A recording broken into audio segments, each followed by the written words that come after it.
कृष्ण जी के सामने पूरा यादव कुल 56 करोड़ यादव आपस में उस दुर्वासा के श्राप वश कट के मर गए, लड़के नवजात शिशु मार डाले न पकड़ पकड़ के, नवजात शिशु मार डाले, कसाई बन गए।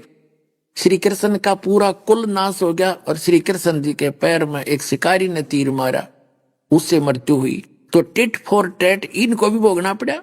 तो कंप्लीट गॉड कहां थे और उनकी आप पूजा करके सुख की इंतजार करते हो। इसी प्रकार श्री रामचंद्र जी का सारा जीवन देख लो।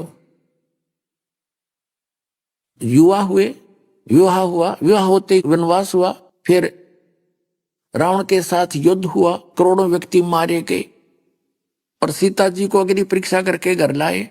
किसी एक धोबी के व्यंग से सीता जी को गर्भवती को निकाल दिया। भले व्यक्ति हो, अरे भगवान मत रहम घना होता है, आम आदमी भी ना करे ऐसी गलती, तो सारा देश भौंके जाओ।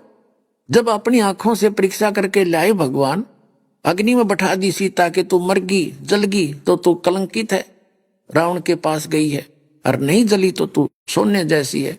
और वो नहीं जली अग्नि में, और फिर भी अपने ऊपर विश्वास नहीं। एक धोबी के कहने से उसको त्याग दिया कि मैं दुनिया की दंत कथा नहीं सुन सकता, इनके व्यंग नहीं सुन सकता। अब सीता तो वाल्मीकि जी के एक आश्रम में और अपने बच्चों का पालन कर रही है, और वो राजा बन के अयोध्या में बैठे। क्या वो व्यक्ति सुखी हो सकता है? स्वप्न में नहीं हो सकता। और अंत श्री रामचंद्र जी का कैसा हुआ सर्वविदित है, इसको बताने की जरूरत नहीं। इसी प्रकार हजरत मोहम्मद के साथ क्या बीती, इसी ब्रह्म की साधना, इस काल की साधना, जो कुरान शरीफ के ज्ञानदाता द्वारा दी गई भक्ति से उसका क्या हर्ष हुआ। उसके तीनों पुत्र मारे गए उन्हीं की आंखों के सामने, तो उस बाप का क्या जीवन।